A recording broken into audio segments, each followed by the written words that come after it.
성도가 빠지기 쉬운 유혹이라는 제목으로 하나님의 말씀 전하도록 하겠습니다. 이러한 이야기가 있습니다.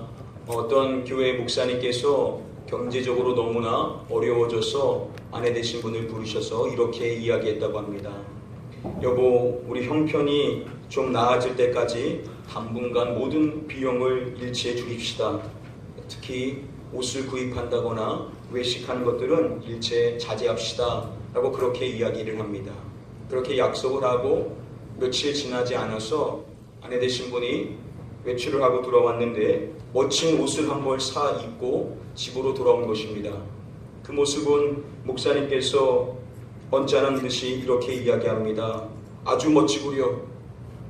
그런데 당신 내가 당분간 옷 사는 것들 우리가 일체 자제하자라고 그렇게 이야기했던 것을 기억하지 않습니까? 라고 그렇게 묻습니다. 그러자 아내 되신 분이 이렇게 대답합니다. 기억나죠? 하지만 백화점에서 제가 이 옷을 보는 순간 글쎄 사탄이 저를 막 유혹하지 뭐예요. 목사님께서 그 말씀을 듣고 너무 어이가 없어서 이렇게 말했다고 합니다. 아니, 그럴 땐 당신도 어떻게 해야 하는지 잘 알고 있지 않소. 예수님이 하신 대로 사탄아 내 뒤로 물러가라 하고 소리쳤어야 하지요 라고 그렇게 이야기를 합니다. 그 이야기를 들은 그 아내 되신 분이 이렇게 대답을 했다고 합니다. 저도 그렇게 했죠.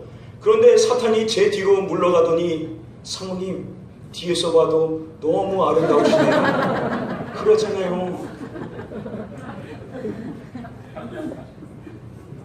저희는 계속해서 시편 119편의 말씀을 함께 나누고 있습니다. 오늘 이제 5번째 연에 해당이 되는 33절부터 이 40절의 말씀을 살펴보니까요, 우리가 성도임에도 불구하고 쉽게 빠질 수 있는 유혹들이 있다는 것을 발견하게 됩니다. 또한 그런 유혹들을 본 시편의 저자는 어떻게 물리칠 수 있었고 예방할 수 있었는지 우리가 그 지혜의 말씀들을 함께 살펴볼 수가 있게 됩니다.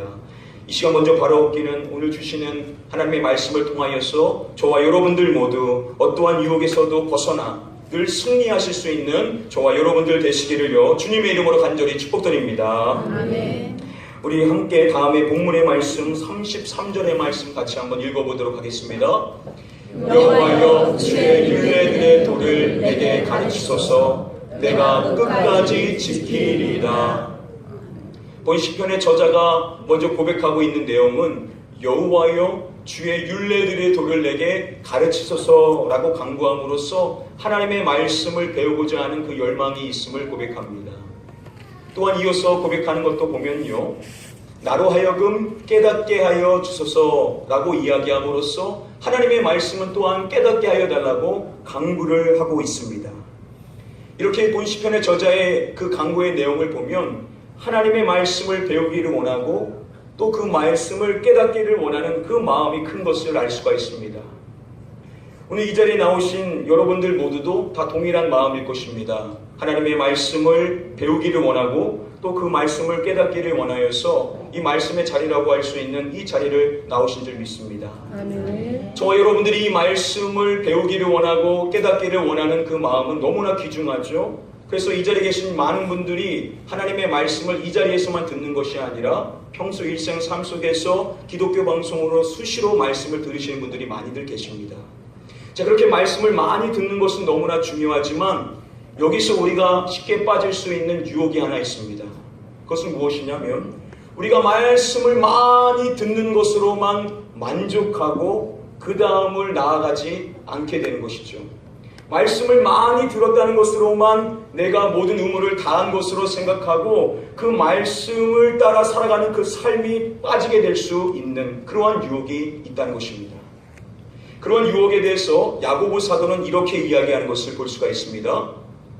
너희는 말씀을 듣기만 하여 자신을 속이는 자가 되지 말라라고 그렇게 이야기를 합니다. 우리가 말씀을 듣기만 하게 되면 듣기만 하고 그 다음이 없으면 우리가 우리 자신을 속이는 자가 된다라고 그렇게 이야기를 하는 것입니다. 우리가 그래서 주의해야 될 것이 무엇이냐? 그 말씀을 들었다면 그 들은 말씀대로 어떻게 해야 된다고 이야기하냐면 그 말씀을 행하는 자가 되고라고 이야기함으로써 우리가 그 말씀을 들었다고 한다면 그 말씀대로 반드시 행함이 있어야 된다라고 그렇게 야고보 사도는 가르쳐주고 있습니다.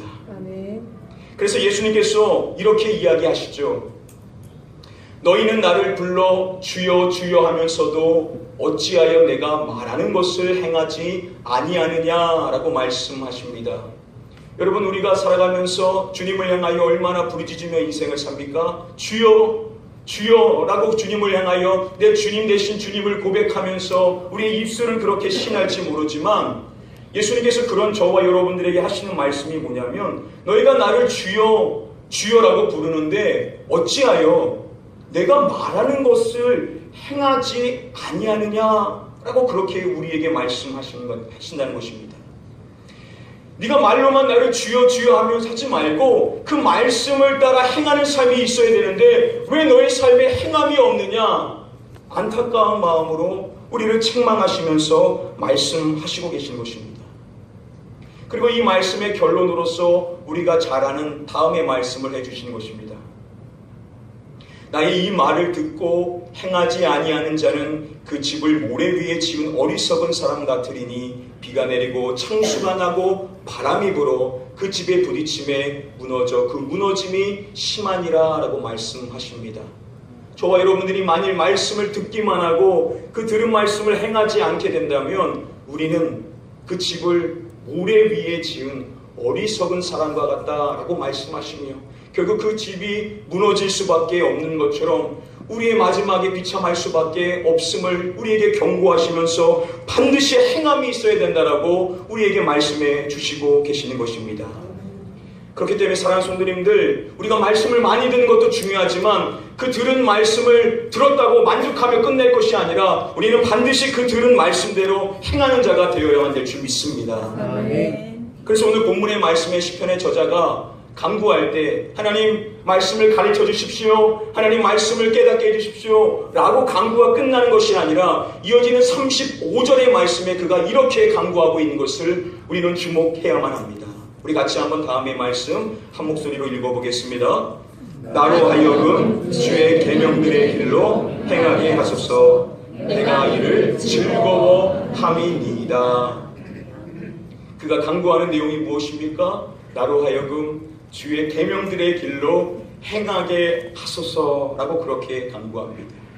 그가 그 말씀을 깨닫고 그 말씀을 배우기를 원하는 그 마음의 소원은 결국 어디를 향하는 것이냐? 하나님의 말씀대로 행하는 삶이 되기를 그는 결단하며 소원하고 있었던 것입니다.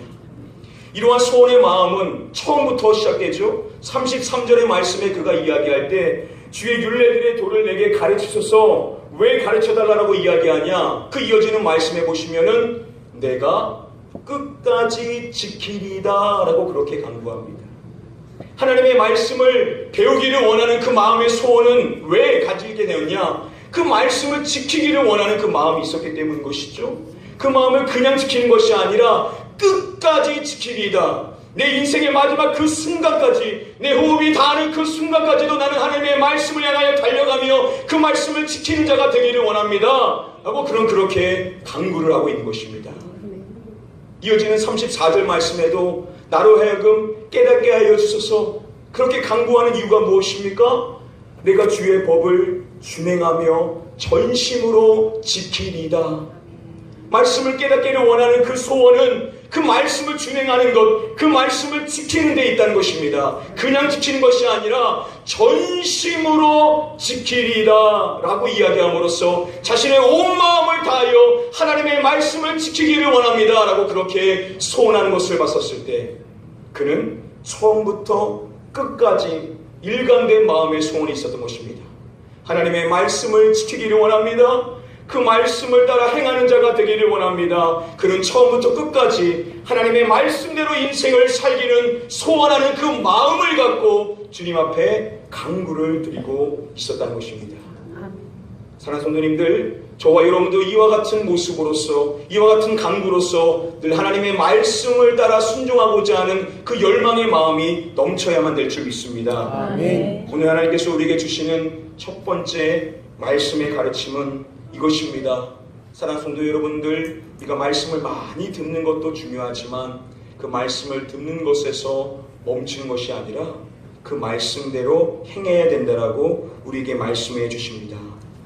사랑하는 성도 여러분들, 하나님의 말씀을 들으시고 그 들은 말씀을 삶 속에서 실천하셔서 하나님께서 그 말씀을 행하는 자에게 주시고자 하신 그 놀라운 은혜와 축복을 다 받아 누리시는 저와 여러분들 되실 수 있으시기를 주님의 이름으로 간절히 축복하며 축원드립니다. 아멘. 우리 함께 다음에 본문 말씀 36절의 말씀 같이 한번 읽어보도록 하겠습니다. 내 마음을 주의 증거들에게 향하게 하시고 탐욕으로 향하지 말게 하소서. 두 번째로 우리가 주목하기를 원하는 본 시편의 강구의 내용 가운데 그는 이렇게 강구합니다. 내 마음을 주의 증거들에게 향하게 하시고 라고 강구합니다. 자신의 마음이 하나님의 말씀을 향하기를 소원하며 그 말씀을 가까이 하기를 소원하는 그 마음을 고백을 하고 있는 것입니다. 지금 이 자리에 계신 많은 분들이 동일한 마음을 갖고 있을 것입니다. 마음에 하나님의 말씀을 향하기를 원하고 그 말씀을 가까이 하기를 원하는 것이죠. 그런데 여러분, 우리가 여기서 놓치지 말아야 될 중요한 사실은 우리의 마음이 하나님의 말씀으로도 향하긴 하지만 또한 한편으로 다른 곳으로도 향할 수가 있다는 것입니다. 지금 본 시편의 저자가 내 마음을 주의 증거들에게 향하게 하시고 라고 이야기한 다음에 이어서 이렇게 또한 강구하는 것을 볼 수가 있습니다. 탐욕으로 향하지 말게 하소서라고 그렇게 강구를 하고 있습니다.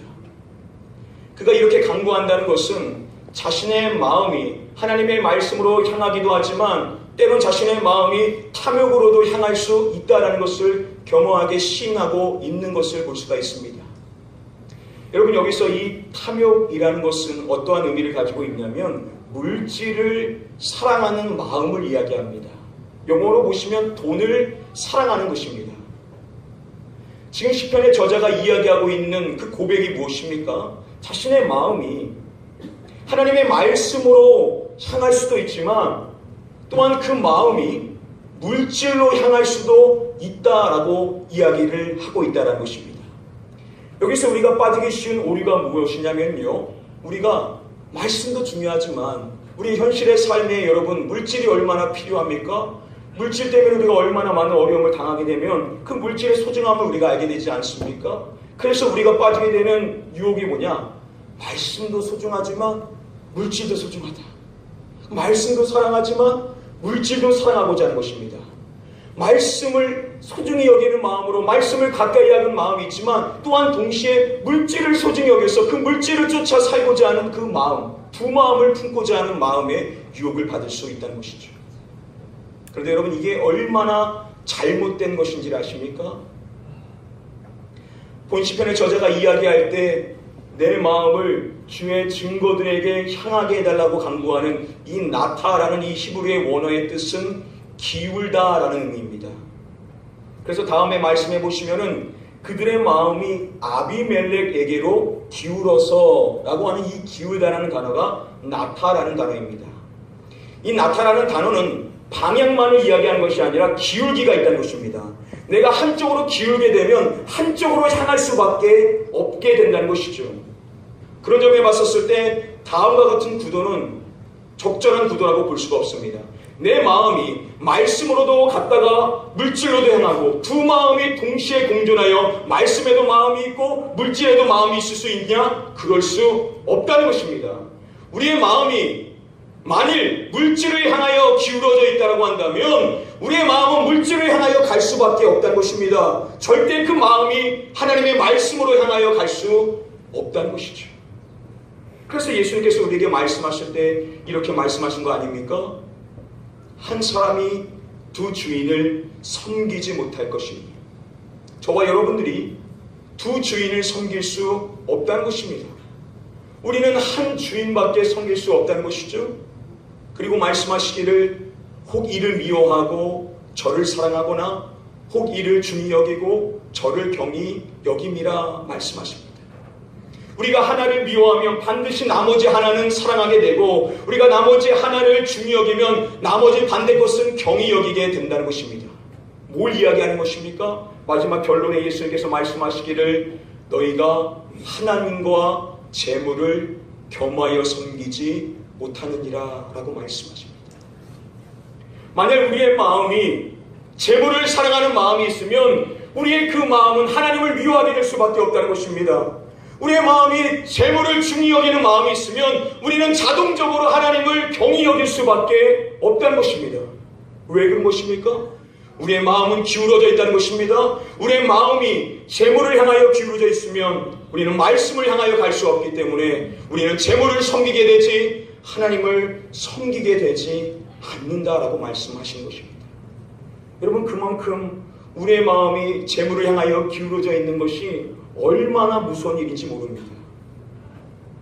그래서 사도 바울이 우리에게 이렇게 이야기를 하고 있는 것입니다. 우리 같이 한번 다음의 말씀을 한 목소리로 읽어보겠습니다.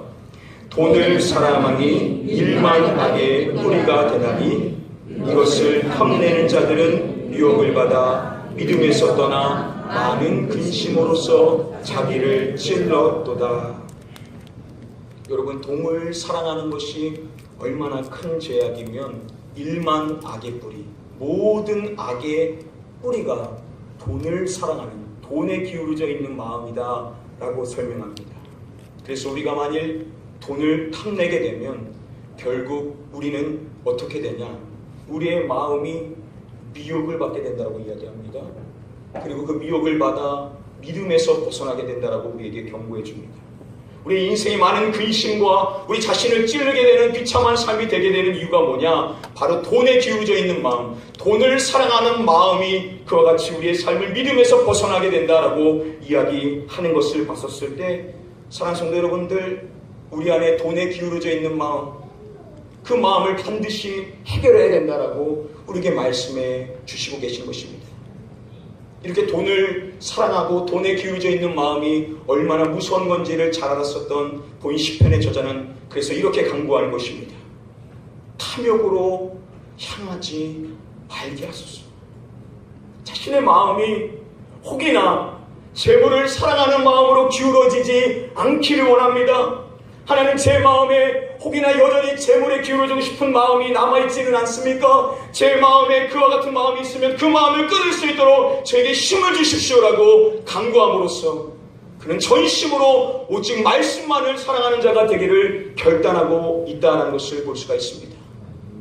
오늘 우리에게 주시는 두 번째 중요한 말씀의 가르침은 바로 이것입니다. 사랑하는 성도 여러분들, 우리 안에 재물을 사랑하는, 재물에 기울이고자 하는 그 마음을 우리는 반드시 끊어버리는 자가 되어야 되고 오직 하나님의 말씀만을 사랑하는 자가 되어야만 될 줄 믿습니다. 아멘. 여러분, 이 세상이 얼마나 경제적으로 어려워서 물질의 어려움 속에서 계신 분들이 얼마나 많이 있는지 모릅니다. 사랑하는 성도님들, 그러나 우리가 하나님의 말씀을 붙들면 하나님은 우리의 모든 필요를 채워주시는 분이시기 때문에 우리의 삶의 물질의 은혜까지도 주신다는 사실을 깨달으시기 바랍니다. 아멘. 재물을 붙들며 재물에 쫓아 인생을 살며 근심하며 우리의 인생의 삶이 어둠에 빠진 것이 아니라 하나님의 말씀을 붙듦으로 말미암아 모든 것을 더하시는 그 하나님을 만나실 수 있는 저와 여러분들 되시기를 주님의 이름으로 간절히 축복하며 축원드립니다. 아멘. 우리 함께 마지막으로 우리 다음에 본문의 말씀 같이 한번 읽어보도록 하겠습니다. 내 눈을 돌이켜 허탄한 것을 보지 말게 하시고 주의 길에서 나를 살아나게 하소서. 앞절에서 재물을 향하여 나가는 그 마음을 경계했었던 본 시편의 저자가 이어서 이렇게 고백을 하는 것을 볼 수 있습니다. 내 눈을 돌이켜 허탄한 것을 보지 말게 하시고 라고 이야기합니다. 여기서 이 허탄한 것이라는 것은요, 우리가 이 세상을 살아갈 때 쫓게 되는 우상, 부, 권력, 명예, 영화, 세상 사람들이 추구할 수 있는 모든 헛된 것을 총칭하는 단어입니다. 그가 고백하는 내용은 자신의 눈이 그러한 세상의 것들을 향하지 않도록 그것을 보지 않게 하여 달라라고 그렇게 강구를 하고 있는 것입니다. 제가 신앙생활하면서 우리가 오해하게 되는 것이 믿음이 중요하지, 생각하는 게 중요하지, 마음이 중요하지, 보는 게 뭐가 대수냐라고 그렇게 생각할지 모릅니다. 그러나 여러분, 결코 그렇지 않죠? 여러분, 눈은요 보통 무엇의 창이다라고 이야기하죠? 마음의 창이다라고 이야기하죠. 여러분, 눈이라는 것은, 우리가 보는 것은 그냥 보는 것으로서 끝나는 것이 아니라 반드시 그 마음으로 향하게 된다는 것입니다. 그래서 일찍이 볼프강 무스쿨러스라는 이 종교개혁자는요, 이렇게 이야기를 했습니다. 죄악은 우리가 미처 알아차리기도 전에 눈을 통해 들어와서 우리 마음밭에 파멸의 씨앗을 뿌린다라고 이야기합니다. 우리가 우리의 눈으로 죄악된 것을 보게 되면 우리도 모르는 사이에 우리의 마음에 그것이 자리하게 된다는 것이죠. 그래서 그것이 씨앗을 맺음으로 말미암아 결국 우리의 삶에 결국 어려움을 주게 된다라고 설명을 하고 있는 것입니다. 우리가 본다는 것은 보는 것으로 끝나는 것이 아니라 그 죄악된 것을 보게 되면 그것이 우리의 마음에 자리하게 되기 때문에 이 보는 것의 문제를 우리는 반드시 통제해야 된다라고 이야기를 하는 것입니다. 그래서 사도 요한이 이 세상의 것을 사랑하지 말라, 이 세상의 죄악을 설명할 때 다음에 세 가지로 설명하지 않습니까? 육신의 정욕, 그리고 이생의 자랑과 더불어서 이 두 번째 정욕이 무엇이라고 이야기하죠? 안목의 정욕, 눈의 정욕을 이야기합니다. 여러분, 우리의 눈은요, 제약된 것에 주목하고자 하는 그 정욕이 있다는 것입니다.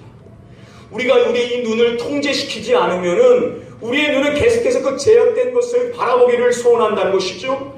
우리의 눈을 그냥 그대로 둬버리게 되면 우리의 눈이 제약된 것에 향하게 되고 결국 그 본 것이 우리의 마음에 들어오게 된다라고 이야기를 하는 것입니다.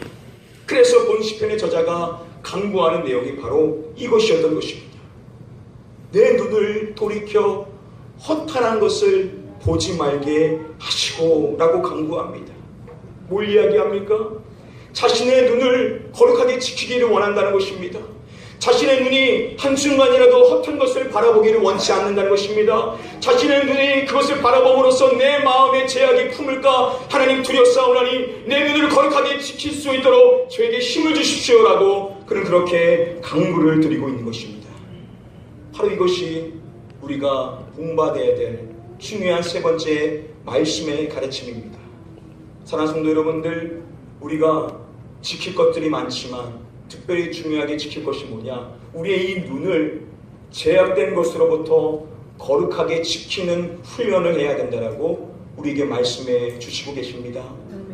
여러분, 보는 대로 우리는 인생을 살게 됩니다. 그렇기 때문에 우리의 눈을 통제하여서 이 안목의 정욕을 통제하여서 우리의 눈을 제약된 것으로부터 돌이켜서 오직 하나님의 말씀만을 바라보는 저와 여러분들이 되어야만 될 줄 믿습니다. 아멘. 그런 마음의 열망을 갖고 제약된 것을 주목하지 아니하시고 이 말씀을 기억하셔서 늘 하나님의 말씀에 눈을 고정하시는 저와 여러분들 되시기를 주님의 이름으로 간절히 축복드립니다. 아멘.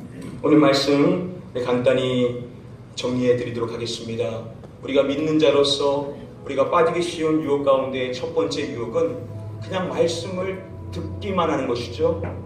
그러나 우리는 말씀을 듣는 것에 멈춘 것이 아니라 그 말씀을 들었다라고 한다면 우리는 반드시 그 말씀대로 행하는 자가 되어야 된다라고 우리에게 첫 번째로 말씀을 해주십니다. 또한 두 번째로 우리의 마음 가운데 특별히 이 마음을 우리가 잘 끊어야 된다는 것이죠. 재물에 기울어지고자 하는 마음, 재물을 사랑하고자 하는 그 마음을 끊어버리고 우리는 오직 하나님의 말씀만을 사랑하는 자가 되어야 된다라고 우리에게 두 번째로 말씀을 해주십니다. 마지막 세 번째로 우리가 지킬 것 중에서 우리가 반드시 지켜야 될 것은 바로 이것입니다. 우리의 이 눈을 죄악된 것으로부터 거룩하게 지키는 자가 되어야만 된다라고 우리에게 말씀해 주십니다. 사랑하는 성도님들, 이 세 가지를 잘 지키셔서 여러분들의 인생의 삶에 유혹이 없이 오직 하나님의 그 말씀의 축복의 길만을 걸어가실 수 있는 저와 여러분들 다 되시기를 주님의 이름으로 간절히 축복하며 축원드립니다. 아멘. 여러분들 계속해서 말씀 암송을 잘 하시고 계신 줄 믿습니다. 이번 한 주간도 우리 말씀 암송 어떻게 했는지 준비된 영상 잠시 보도록 하겠습니다. 주 나의 빛 나의 소망 예수 주께서 내 마음을 내피시면 내가 주의 노래로 달려가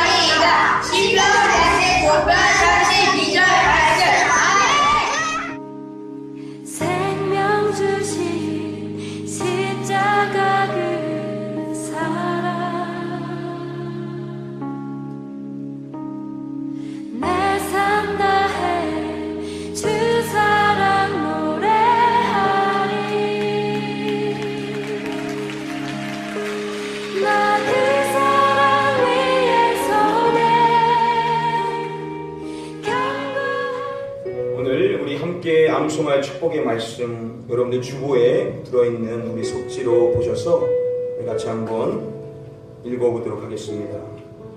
오늘 말씀 가운데 우리가 마지막으로 살펴봤던 시편 119편 우리 37절의 말씀 우리 같이 한번 천천히 읽어보도록 하겠습니다.